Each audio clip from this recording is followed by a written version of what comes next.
Jerusalem Dateline. This week on Jerusalem Dateline, the shocking rise of anti-Semitism around the world, sparked by the war between Hamas and Israel. Plus, a warning from an Israeli expert that Hezbollah represents a much greater threat than Hamas. And friends and family mourn the passing of Elat Mazar, called by some the Queen of Jerusalem archaeology. All this and more this week on Jerusalem Dateline. Hello and welcome to this edition of Jerusalem Dateline. I'm Chris Mitchell. It's open season on Jews and a shocking spike of anti-Semitism.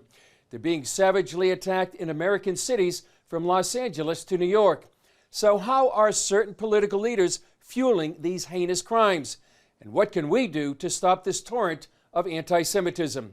Dale Hurd has the story. Phone video of attacks against Jews in cities across the U.S. shared on social media show how Palestinian supporters are bringing the war against Israel and against Jews to America's streets. Jews around the world know that when Israel is attacked and fights back, they become even bigger targets for violence. A Jewish man was savagely beaten in New York's Diamond District, another in Times Square. Police are looking for these suspects. In Los Angeles, a man is being held on suspicion of assault with a deadly weapon after an anti-Semitic attack on Jewish diners. 10 cars full of Palestinian supporters rolled up and tried to attack them as they ate outside in Beverly Hills. Police are investigating the incident as a hate crime. In Canada, a Jew attacked in broad daylight. And in Florida, this pro-Palestinian caravan says Hitler was right. Rabbi Abraham Cooper of the Simon Wiesenthal Center. The language of the caravans that are going through Jewish areas with anti-Semitic slogans being spat, and we're going to rape your wives and children and things like that. There's a sense that it's open season and fair game against Jews. The Anti-Defamation League has documented anti-Semitism on multiple social media platforms, including 17,000 tweets which used variations of the phrase "Hitler was right," and 193 anti-Semitic incidents in the week after the fighting in the Middle East began. Rabbi Cooper says statements by Palestinian supporters in the Democrat Party embolden anti-Semites. When the squad members openly lie about Israel, use anti-Semitic tropes, knowing they can say whatever they want as elected members of Congress, and that the leadership of Congress won't take them down on that kind of rhetoric, the signals abound that you can get away with it. And Rabbi Cooper says it's imperative that Christians stand by Jews and speak out strongly against the attacks, and that the White House must do more to stop it. Dale Hurd, CBN News. Here's more with Rabbi Abraham Cooper about this alarming rise of anti-Semitism, not only in the U.S., but around the world. Rabbi Cooper, what's your reaction to the anti-Semitic attacks in the U.S., from New York all the way to where you are in Los Angeles? Actually, the tsunami started first in Germany, where they had attacks across the country. Hearing in the streets of Germany, "Death to Jews," has a special added component. In Dusseldorf, there was even a fire started at on a memorial to the Dusseldorf synagogue that was arsoned on Kristallnacht in 1938. The situation in the UK is completely out of control. The type of attacks going on both sides of the Atlantic, and you can throw in Australia as well. It's a kind of perfect storm, extremely disconcerting.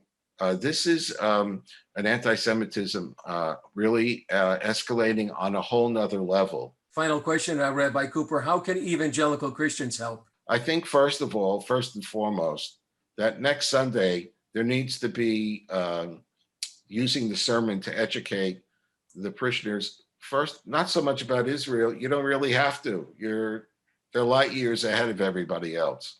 But about the scourge of anti-Semitism in the United States, that's really out of control. Their prayers will be very important.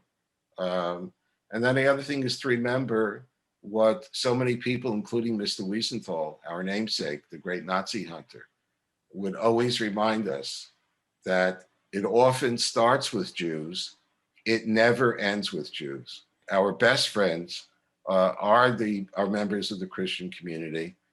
We just need them to be themselves, to be aware of what's going on, and to report to us what they see online and what they hear. We're never going to defeat anti-Semitism alone.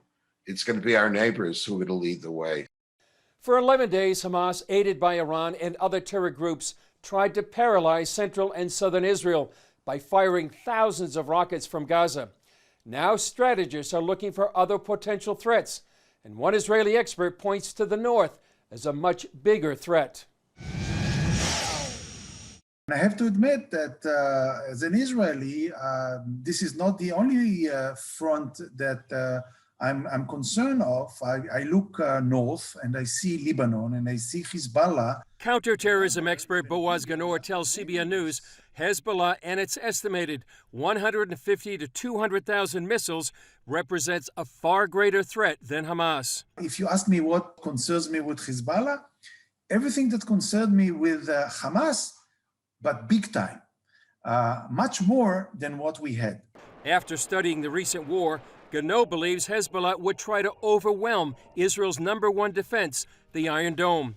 Ganot also points out Hezbollah possesses not just rockets, but missiles. What's the difference between a missile and a rocket? A missile is a guided rocket. You can guide it, you can direct it to the targets. So there they have guided missiles with much, much bigger warheads, and they cover all the territory of Israel. They can launch rockets from Lebanon and hit Eilat, which is the most southern part of Israel. CBN News has reported on Hezbollah's facilities inside Beirut that convert its rockets into guided missiles. It's all part of a multi-billion-dollar Iranian project. Iran have built this enormous capability for one purpose, and in my view, one purpose only: to deter Israel from attacking the nuclear facilities that they build in Iran. Ganor, like most Israelis, takes Iran at its word regarding the desire to eradicate Israel. They are saying that loud and clear. Once they can meet their ideological goals with practical capabilities like a nuclear bomb, that's an existential threat to Israel. Should bear in mind how small Israel cannot observe one nuclear bomb and recover out of it. Ganor says Hezbollah represents an unprecedented challenge to Israel and that any war against it would dwarf the recent conflict with Hamas. I believe that Hezbollah would cause much more damage and much more casualties in the numbers of hundreds, if not thousands. In that case, no doubt in my mind that the Israeli government and the Israeli military and the Israeli public would expect the Israeli government to do whatever they can in order to prevent those atrocities against Israel in a much lesser restrictive manner than Israel done in Gaza. While the U.S. seeks to re-enter the Iranian nuclear deal, the chief of the UN nuclear watchdog says Iran is now enriching uranium at levels only reached by countries seeking atomic weapons. As that clock speeds up, it could be just a matter of time until Israel sees this northern border threat come to fruition. Coming up, U.S. Secretary of State Antony Blinken pledges aid to Gaza, but will it actually help Hamas's war against Israel? U.S. Secretary of State Antony Blinken visited the region, including meetings with Israeli Prime Minister Benjamin Netanyahu and Palestinian Authority President Mahmoud Abbas. During the recent conflict, Hamas and Islamic Jihad inside Gaza pounded Israeli towns and cities with more than 4,000 rockets. And now more evidence is emerging that Iran is the source of most of those rockets. Israeli Prime Minister Benjamin Netanyahu told Secretary of State Blinken he hoped the U.S. will not renew the nuclear deal with Iran, and that if necessary, Israel will chart its own course. We also iterated that whatever happens, Israel will always reserve the right to defend itself against a regime committed to our destruction, committed to getting the weapons of mass destruction. Blinken came with a message to rebuild Gaza. The United States will work to rally international support around that effort while also making our own significant contributions. We'll work with our partners closely with all to ensure that Hamas does not benefit. For many, it's an open question to see how U.S. and international aid can rebuild Gaza without benefiting Hamas. Israeli attorney Netzana Darshan-Leitner is a pioneer in the legal fight against terror funding. Unfortunately, the United States did not learn the lesson that any money they're giving to Gaza goes directly to Hamas and creates and funnels the next round, the next attacks against Israel. Blinken also met with PA President Mahmoud Abbas and pledged more U.S. aid to the Palestinian Authority. It's all part of the Biden administration's effort to renew negotiations for a two-state solution and work with Abbas, currently in the 15th year of a 4-year term. Abbas canceled elections several weeks ago. After the conflict, Hamas's leader gave much of the credit to Iran. And I cannot but thank those who brought forth money and weaponry to the valiant resistance, the Islamic Republic of Iran, who did not hold back money, weapons, or technical support. The leader of the second largest terror group inside Gaza, the Palestinian Islamic Jihad, also praised Iran. I'm not sorry. I'm proud to say that the rockets that are used to pound Tel Aviv have an Iranian signature on them, the signature of Qasem Soleimani. During the conflict, Israeli Prime Minister Benjamin Netanyahu displayed an Iranian drone intercepted on the Jordanian border. And that, I think, says everything on the true patron of terror in the Middle East and in the world, Iran. It's this flagrant support of Hamas and other terror groups in the region that led 44 Republican senators to send a letter to President Biden to suspend its nuclear talks with the Islamic regime. Many, like former Israeli ambassador to the U.S. Ron Dermer, are concerned sanctions relief would enable Iran to export its terror throughout the region. Iran is stirring the pot in Iraq, in Syria, in Lebanon, in Yemen, in Gaza. That's all of Iran's terror proxies in the region, which is another reason, while this is going on in Gaza, we shouldn't lose sight of who the big enemy is, Iran. I hope very much that the U.S. administration will not go back into the dangerous nuclear deal with Iran, and that will continue to keep the pressure on that Iranian regime that represents a threat to us, it represents a threat to our Arab neighbors, and it represents a threat to peace throughout the region. The United Nations Human Rights Council called for the creation of a permanent commission of inquiry to monitor Israel's treatment of the Palestinians. It's the first commission of inquiry with an ongoing mandate. And Mark Regev, a senior advisor to Israeli Prime Minister Netanyahu, called it a shameful day for the UN. Not only do they defame a democracy that is simply trying to protect its people from terrorist attack, but they shamelessly whitewash a brutal, genocidal terrorist organization that not only tries to kill Israeli civilians, but abuses Gaza's civilian population, exploiting it as a human shield. That's a double war crime. Up next, an exclusive interview with Israel's ambassador to the United Arab Emirates. As we showed you, in the wake of the recent Israel-Hamas war, anti-Israel and anti-Semitic incidents have spiked around the world. But as CBN Middle East correspondent Julie Stahl shows, the relations between Israel and the United Arab Emirates, formalized in the Abraham Accords, are growing.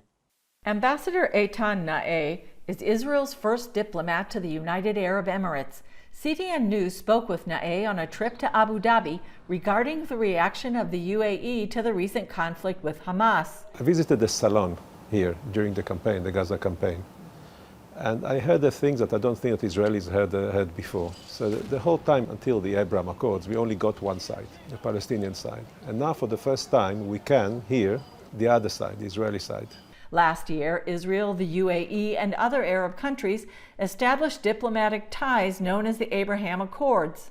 Naeh described those ties as an effort by what he called the people of tomorrow to depart from the rocket-firing people of yesterday. It doesn't mean that there are not that many people who will try to challenge it, who will try to test it, but I think that the determination is here, the strategic decision is here, and we are back to normal, to build relations, to sign agreements, to create contacts, to build our embassy here. So we are continuing, and that's the messages we get from our Emirati counterparts. In the last 7 months, Nae said, Israel has been able to advance the idea that there are two sides to the Israeli-Palestinian conflict. He said the foreign ministry's Arabic pages on social media had 56 million views in the last few days. The Israeli narrative, in spite of what seemed to be to the contrary, is getting traction in the Arab street. And I think we should pay attention to that. One sign of the growing relationship is the opening of the first ever Holocaust memorial exhibit in the Arabian Gulf in a museum in Dubai. I think it's very important to recognize and acknowledge, and to have the compassion and to have the courage also to acknowledge this negative history that happened at that time, history of the massacre, of ethnic cleansing, singling one ethnicity, one religion. This was very, very bad. Nae, as well as the Jewish community, were invited to the opening. As we can see with this exhibition, is the exact opposite of what we see in Gaza. Tolerance, the whole normalization process, a departure from the past, from the wars and the battles and the rockets firing. The exhibit at the Crossroads of Civilizations Museum is designed to raise awareness among local Emiratis and others. It explores the events leading up to the Holocaust and includes a tribute to the Arab heroes who defended and saved Jews. Nae said it's important to recognize that the Middle East is in a different place, to embrace it and nurture those relations. Julie Stahl, CBN News, Abu Dhabi in the United Arab Emirates. Coming up, Jerusalem says goodbye to one of its greatest archaeologists, that some called the Queen of Jerusalem archaeology. For the first time in more than a year, Israel welcomed its first tour group. It's part of a pilot program by the tourism ministry to reopen Israel following the coronavirus pandemic. It is a very exciting day for me, and we're starting like a pilot of a few weeks where we will experiment the best process to bring in groups of tourists and later on even individual tourists, so we can go back to normal. It's incredible. We've been hoping to come out here for a really long time, and it's just a massive blessing to be here. And just to be where Jesus was, that's just incredible. Thanks for working so hard to be so safe for us, and we're very grateful to be here. Finally, family, friends, and colleagues are mourning one of Jerusalem's most well-known and beloved archaeologists, Eilat Mazar.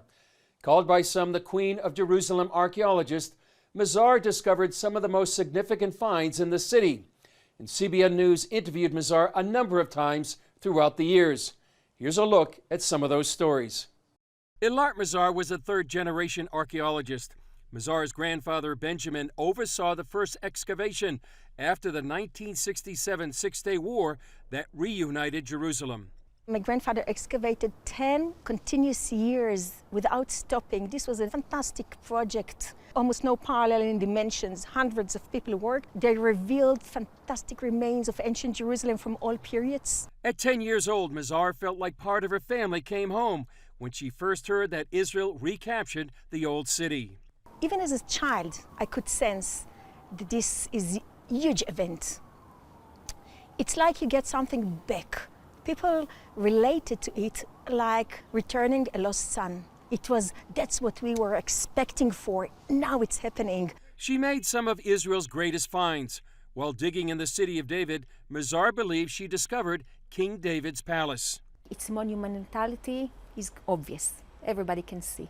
Also its date, constructed sometime around 1000 BC, the time of King David in general, based on the pottery that we found underneath and within.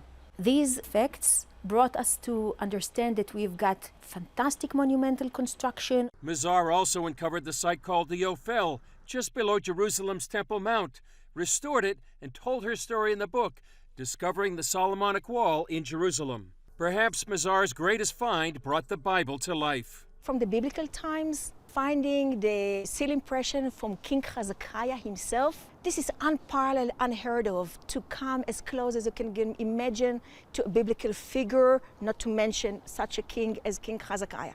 So to find his seal impression it's almost touching him. For Mazar, it was the discovery of a lifetime. Astonished.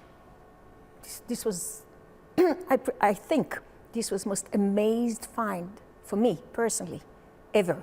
While many archaeologists dismissed the Bible, Mazar maintained it to be an important historical source. The biblical stories and the New Testament stories, by the way, it goes together because they just prove quite accurately the development of Jerusalem, and the way Jerusalem is described is quite accurate. And I'm amazed to see repeatedly that archaeological evidence goes so beautifully along with the biblical story. It just repeatedly showing us that so much of the biblical narratives are accurate. Simply as that, accurate. Since a child, Jerusalem and its treasures captured her heart. I come in the morning and go to sleep with Jerusalem. I mean, excavating Jerusalem, it's 100% on my mind, besides my family. I mean, you know, we are very family people. Former ambassador to the U.S., Michael Oren, called Mazar a hero. She has fought for Israel's future by fighting for its past, and against the face of a lot of naysayers, and particularly people in the world today who deny a historical connection between Israel and the city of Jerusalem, people who deny there ever was a King David or a King Hezekiah or a prophet Isaiah. Eilat digs down and she finds it and she proves them all wrong. Archaeology is not just about revealing the past. Archaeology is about securing our present. Archaeology is about ensuring our future. Archaeology is about richness, and as Eilat Mazar will tell you, it's about truth.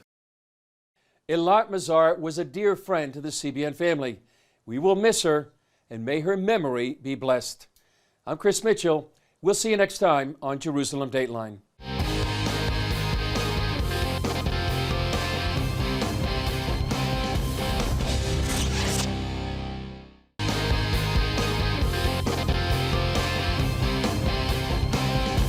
On Jerusalem Dateline.